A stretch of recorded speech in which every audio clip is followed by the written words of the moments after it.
Hey everyone, it's Uncle Jace today, the community manager at Coffee Stain Studios, and crowd around the campfire. We have some stuff to talk about, okay? We have some serious things to talk about.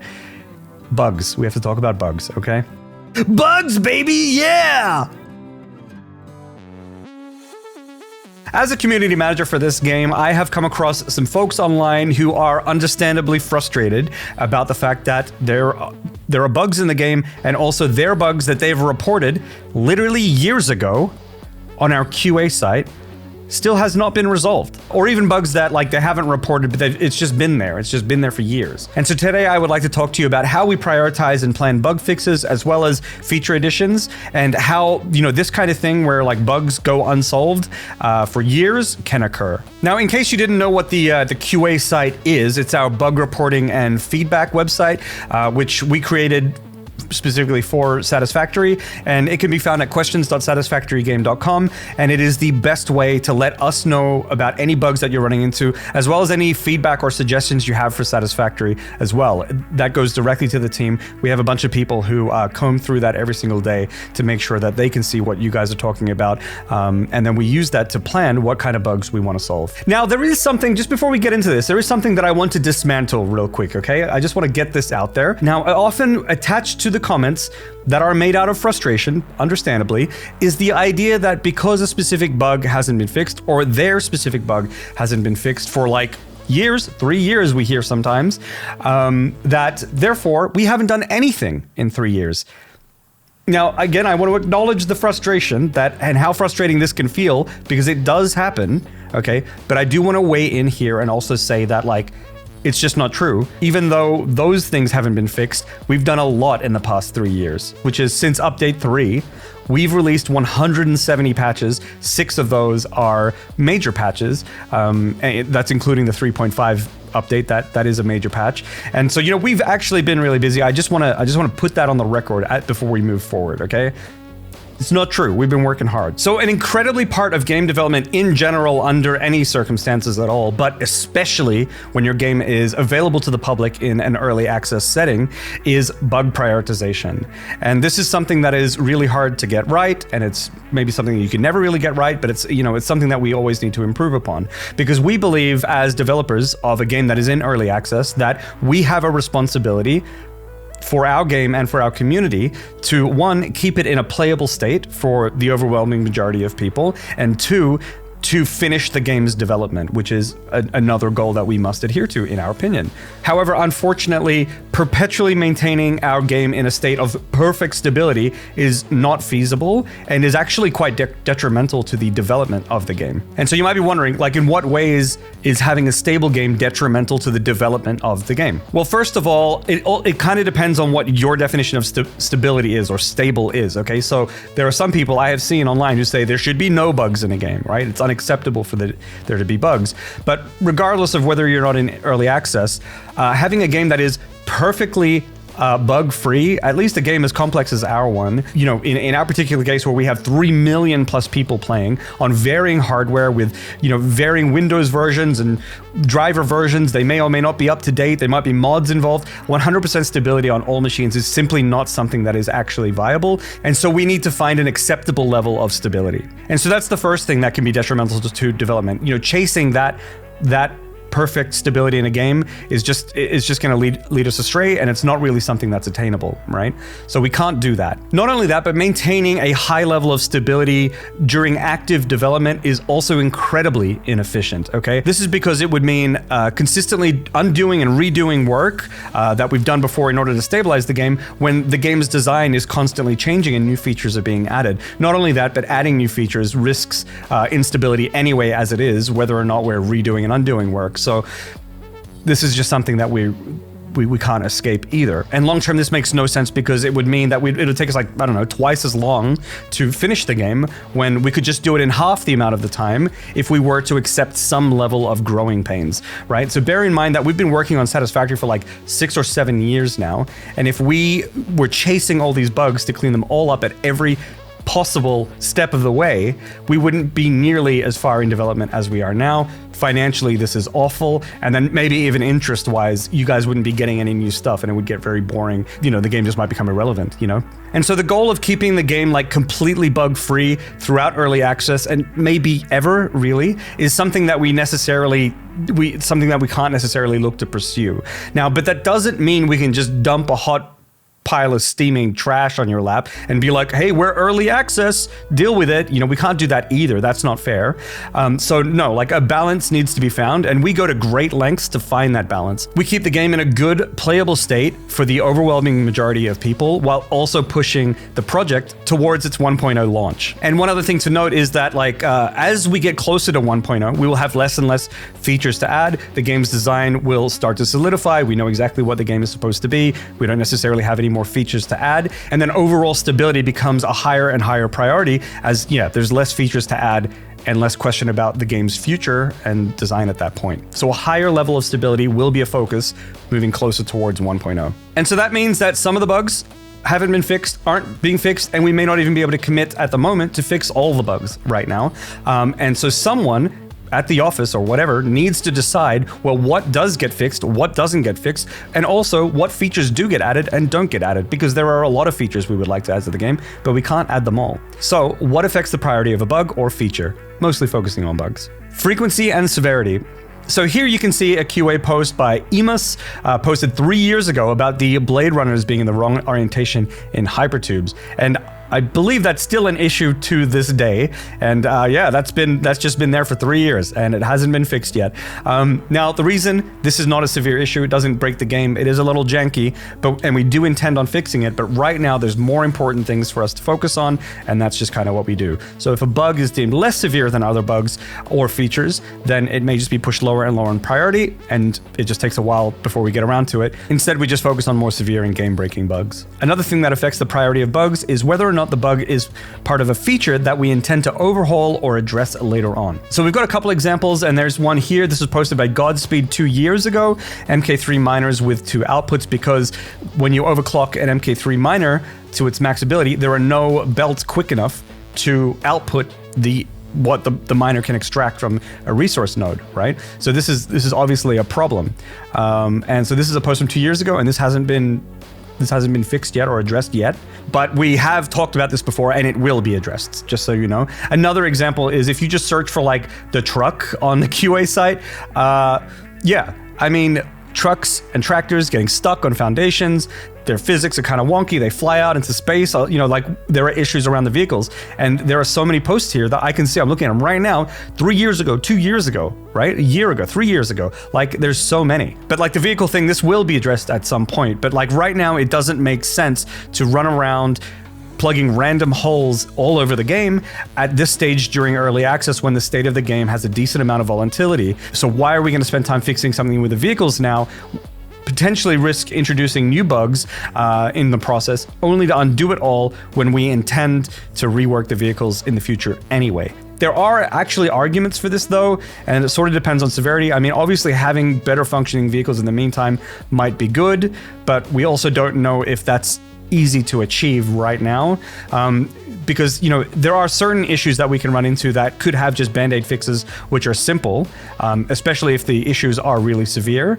We can do that even if it means redoing work later. Yeah, it sort of just depends on the severity, and it depends on the difficulty of the fix. The next thing we need to consider when prioritizing bugs is the impact on planning. So with game development, time is a resource, and we are limited in what we can achieve. We can't do everything we want with the game. So every bug we fix or feature that we add comes at a cost, and that cost is other bugs and other features that we could fix or add. So anything we choose to do will impact the planning of the project, and without careful consideration for our plans, the project will spiral out of control and we'll never get it done. Now, that doesn't mean that our plans are final and they're just rigid and we're just gonna roll with them forever. It's not as if we don't consider the current circumstances of what's going on. We frequently change our plans, which is one reason why we don't publicly state our plans, because they change all the time. But it is important that we have something concrete to strive for, because that provides us direction. And without direction, we run into issues. And so when prioritizing bugs and features with respect to planning, we try and get the best bang for our buck possible. So sometimes multiple bugs or suggestions on the QA side, for example, can be addressed with a single carefully designed feature. And those kind of features or additions, that's a gold mine where we can get a lot of wins just for one feature. And that's what we need to be really, really mindful of and what we need to strive to look for so that we can get as much done in as little time as possible. Another factor when it comes to bug priority is the fix safe, quick, and easy? So if a feature or a solution to a bug is safe, quick, or easy, then there's a very good chance that we might as well just knock it out and move on. However, we need to be super, super careful about this because oftentimes something can look safe and look easy only for us to find that it's an entire can of worms that once we open it, we're on a downward spiral and we can't find our way back out. Like, it just gets out of control really quickly. So we have to be really careful about that. Fellow programmers or game developers might have, experienced this phenomenon before where it's like the easy bug to fix takes like a month to fix, but the hard bug to fix takes like 1 day. This is a common thing that happens, and our ability to, accurately assess what's easy and what's not with an incredibly high degree of certainty is just something that's really hard to do.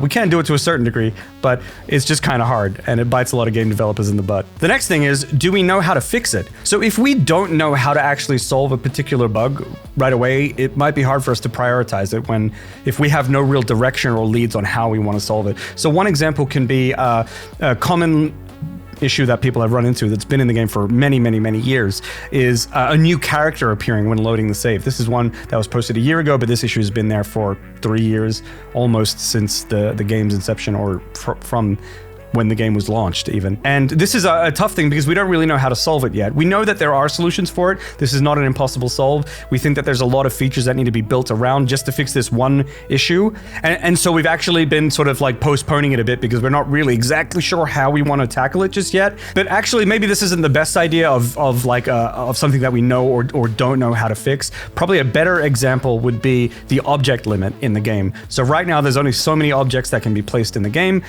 until the game crashes, and this is not something we know how to fix. It's a limitation of the engine. We don't know what we can do about it at all, and so we're not doing anything about it. So this is just a bug that stays there, and that's been there since day one. And yeah, however, this object limit, for the most part, we do deem this as a not super severe issue. I mean, it is severe, the game crashes, but it isn't frequent, and it affects very, very, very few people. It's not cool that it's there, and we do things to alleviate it by minimizing the amount of objects that are placed in the world, because if you build one constructor, that's made up of multiple objects, so we've optimized things so that when you build one constructor, it contains less objects, that kind of thing.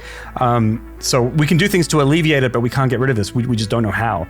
But luckily, those kind of bugs aren't super prominent. Sometimes, I hate to say it, but sometimes a bug just isn't fixed because it slips through the cracks.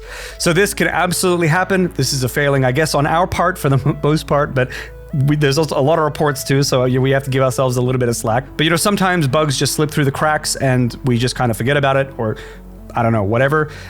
In which case, keep upvoting bugs. We'll see it again, or post them again, or come to our live streams, Bug Snoot and I, DM us about it. You can just do things to get it back on our consciousness again if you wish. That's perfectly fine.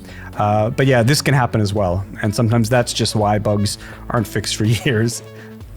Yeah.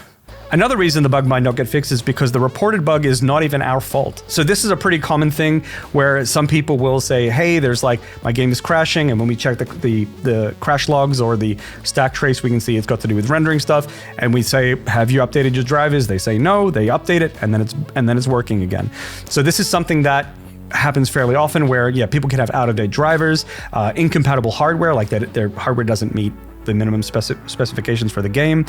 Conflicting software is another thing that we've come across. When it comes to multiplayer issues, there are obviously certain things that we have done in the past to help fix multiplayer issues, but there are also some things that are local network related, where it could be settings on your router or even your local area network of your dorm or apartment building that you're in, or your ISP even.